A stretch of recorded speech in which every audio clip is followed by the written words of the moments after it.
Welcome back to Investing Talk Podcast. Today we're tackling a really fascinating and, well, incredibly volatile microcap stock, Femasys. They're a medical technology company focused squarely on women's reproductive health diagnostics and therapeutics. Yeah, and the situation here presents one of the most, let's say, extreme discrepancies we've seen in a while. Absolutely. So we're looking at the stack of sources you sent over, recent financials, the technical charts, and that very aggressive analyst consensus. Right. All to answer your core question. Is Femasys a good time to buy right now, especially given this, well, really depressed market price? And it is depressed. When we talk about a discrepancy, we really mean it. I mean, the stock's currently trading for pennies, right? Around, 36 cents a share? Yet the consensus view from the analysts we looked at is a strong buy. Right. And the price target they've got projected 12 months out, it's all the way up at $7.33. Which is just, wow. Yeah. That implies a potential upside of, multi-thousand. It's huge. It really is. It signals this profound gap between the market's current fear, and you see that in the low share price, and the fundamental conviction held by people who actually understand the company's product pipeline. So we need to unpack that conviction. Exactly. We need to dissect it, see if it holds water. Okay. Before we really get into the numbers, though, we'd love for you to join our community. If you appreciate us digging through your source material like this, please do remember to subscribe, like, and comment. Yeah, definitely helps us out. And hey, if you have a specific company you want us to investigate next, just leave a comment below. We do read them. All right, so let's start by setting the stage. Femasys has seen some dramatic volatility over the last 3 months, right? Leading us into October 2025. Yeah, the story really kicks off, I'd say, back in August 2025. The company managed to close an $8 million financing round. Okay. Now, for a company this size, that wasn't just, keeping the lights on. It was strategic, designed to boost the balance sheet and specifically fund pretty aggressive commercialization efforts. So getting products out there. Exactly. And this cash injection, it immediately kind of solidified that analyst conviction. They reiterated the strong buy, kept that lofty 733 price target. Right. So August looked pretty positive, but then September rolled around and the Q2 2025 financial results came out. And they seemed to send some mixed signals, maybe what you'd call a growth paradox. That's a good way to put it. The top line looked fantastic, really robust year-over-year revenue growth, nearly 52%. Wow. Which is a powerful sign, right? Mm-hmm. Product adoption seems to be accelerating. But the bottom line caused some jitters. The net loss actually widened. Now, that's often misinterpreted as like financial distress. Sure, more red ink. But really, it reflects heavy strategic investment. They're pumping money into R&D, scaling their commercial sales team, stuff that's necessary to really penetrate this women's health market. Okay, so spending money to make money, potentially. That's the idea.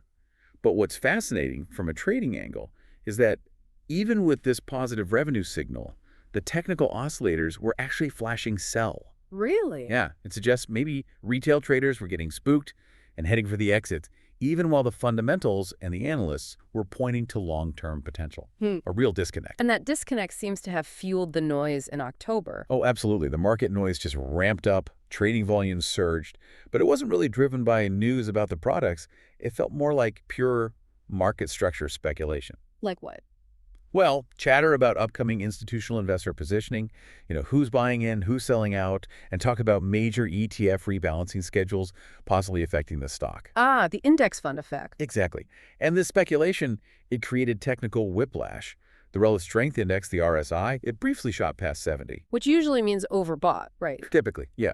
Extremely short-term overbought conditions, probably based purely on that momentum trading. Right. Like a quick flurry of maybe retail or speculative buying. But that wasn't the whole picture. No, because if you kind of smooth out that noise, look at the medium-term moving averages. They were actually confirming a deep oversold state. Okay. Suggesting that while the immediate price action was, a bit manic, the longer-term potential for a rebound was massive. The stock was being pushed around by trading noise, not the underlying business fundamentals. Which brings us right back to that core question. If the price is just noise, what's the actual fundamental signal? Why are analysts so incredibly convinced that a company reporting a widening net loss is somehow worth 20 times its current price? Yeah, it really boils down to two things. Proven growth, even if it's early, and significant product differentiation. That full year 2024 revenue, 1.63 million, yes, it's Very small. tiny. Yeah. But it confirmed that 52% year-over-year acceleration. That shows the products are gaining traction with healthcare providers. Okay, but let me play devil's advocate here. 52% growth off a tiny base. I mean, is that really enough? Especially when it's offset by an $18.8 million net loss in FY 2024. Right. How do we square that huge loss with all this conviction? Isn't that kind of like celebrating jumping from, say, $1 to $1.50 in revenue when you owe the bank $10,000? That's a totally fair and critical question. And that high net loss, it absolutely needs context. This is pretty typical playbook for early-stage medtech companies. Auto. They often prioritize securing the intellectual property, building that market position, achieving dominance before they start really pulling the levers on operational efficiency and profitability. Yeah. They're building a defensive moat first. Okay. So that loss. Yeah. It largely represents investment in the pipeline, the IP, the sales force, things that are meant to fuel future, hopefully high-margin revenue streams. They're aiming for market domination first, not small profits right now. And presumably the balance sheet supports this kind of aggressive spending, at least for the time being. Precisely. Their short-term solvency looks excellent, actually. The Q2 2025 filing, end of June, showed $8.8 million in cash and equivalents. Okay. And total liabilities were only $2.7 million. Crucially, they're very light on debt, which gives them flexibility. But how long does that cash last, given the burn rate? Good point. Given that annualized net loss, that $8.8 million, it offers about a one-year runway, maybe a bit more if they manage costs aggressively. So sufficient, but not infinite. Exactly. It's sufficient for now, but they really can't afford major delays or setbacks. The clock is ticking. Right. So the ultimate hinge for this whole investment thesis really seems to be that competitive moat you mentioned. This isn't just another Me Too product line, you're saying. What specifically makes their technology defensible and potentially so valuable? Yeah, the value really comes from tackling specific, often high-cost, unmet needs in women's reproductive health, and doing it with minimally invasive solutions that can be done right in the doctor's office. Okay, like what? Well, look at the three main pillars. First, there's Femasys. That's for intratubal insemination. It offers a potentially less expensive, less invasive, and maybe more accessible option for infertility treatment compared to traditional IVF. And infertility is a huge market. Massive and growing globally. It hits a major pain point.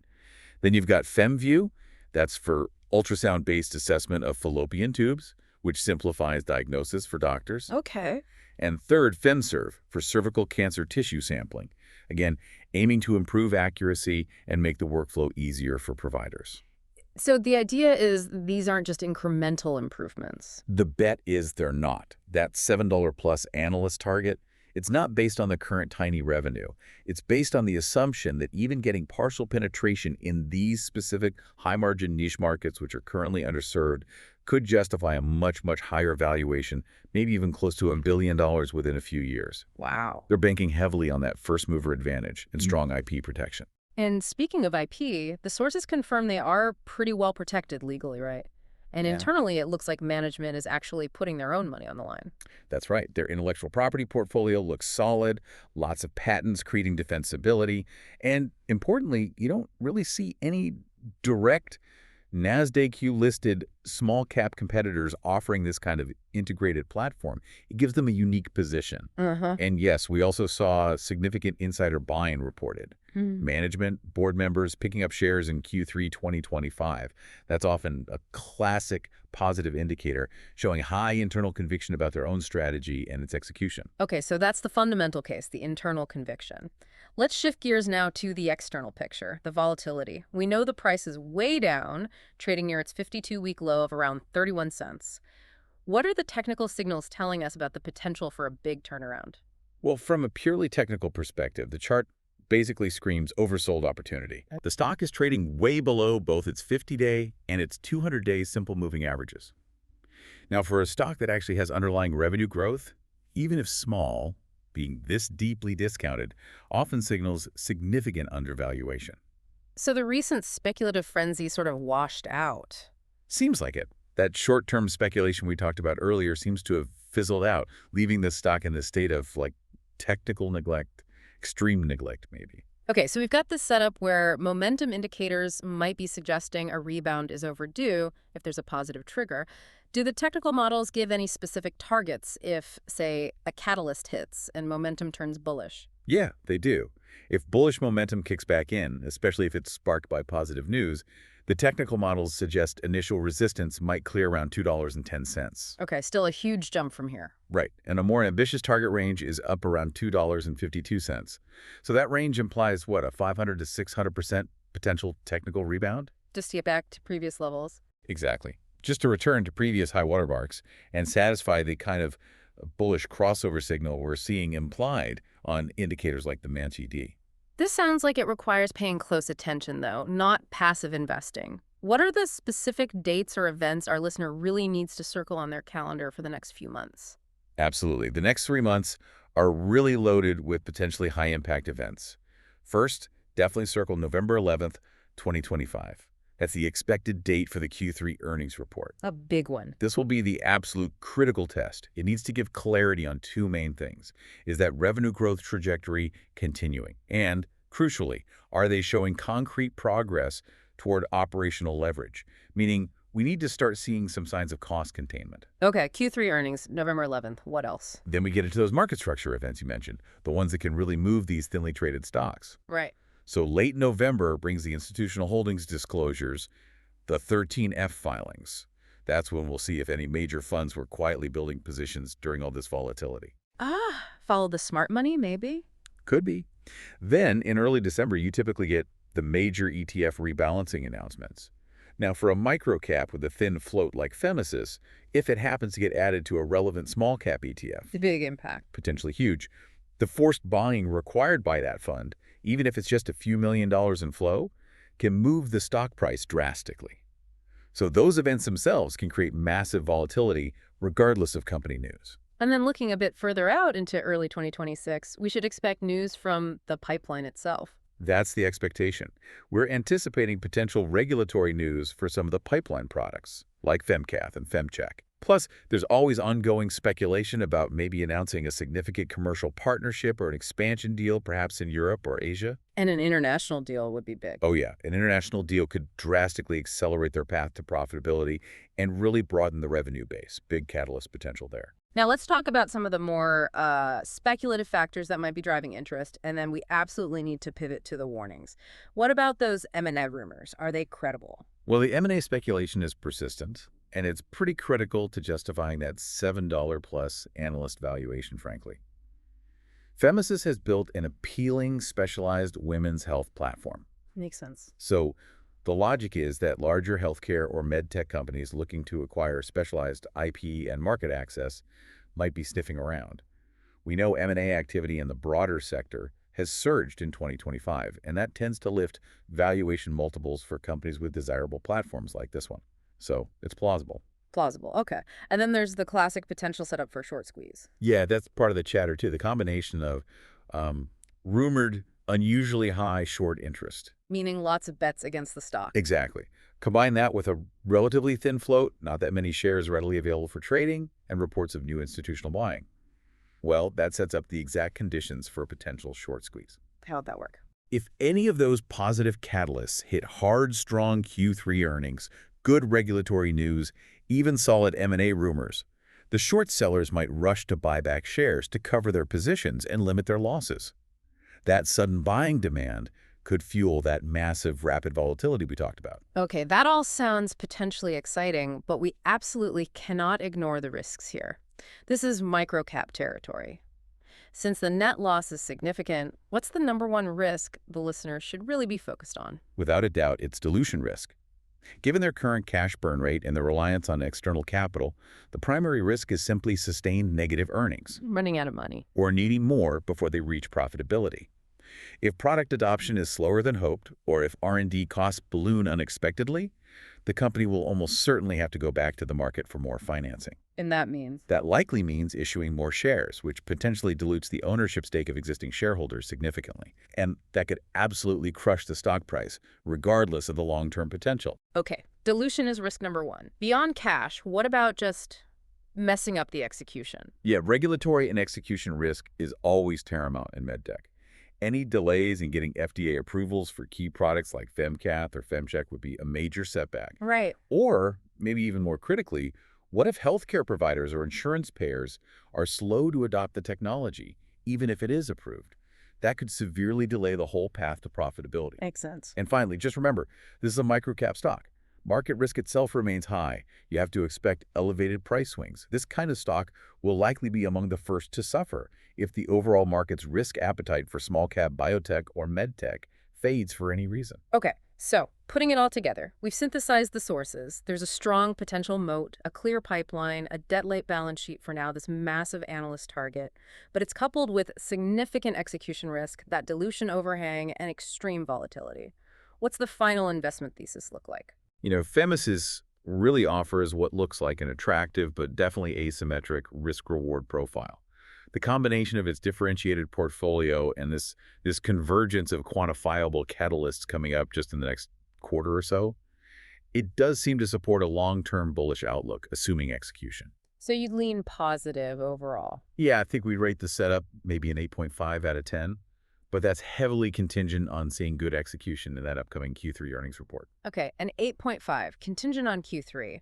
That score confirms the aggressive target isn't just wishful thinking, it's fundamentally driven, but with caveats. So, does this mean the stock might appeal to different types of investors or traders? Absolutely. I think it's highly attractive potentially for shorter-term traders. People looking to capitalize on that expected catalyst-driven volatility between now and, say, January. They might be aiming for that 500 to 600% technical rebound we discussed. Okay, swing traders. Right. But it could also be compelling for genuine long-term investors. Those who are willing to ride out the volatility, looking to capture the true platform scale-up value, and maybe that potential M&A premium that the big analyst target is ultimately based on. Two different horizons, same potential stock. It's definitely a challenging, but yeah, compelling case. As we close out then, here's a final provocative thought for you, the listener, to mull over. We know that analyst target is way up there at $7.33. We also know the cash runway is, well, tight. So the question is, what specific, measurable improvement does that Q3 earnings report need to show? Beyond just more revenue growth, what about cost containment? What about provider adoption rates? What specific benchmark needs to be hit to truly confirm that analyst consensus and make that multi-thousand% upside target seem achievable? That execution benchmark really feels like the key to unlocking the true value here, doesn't it? Something to watch very closely.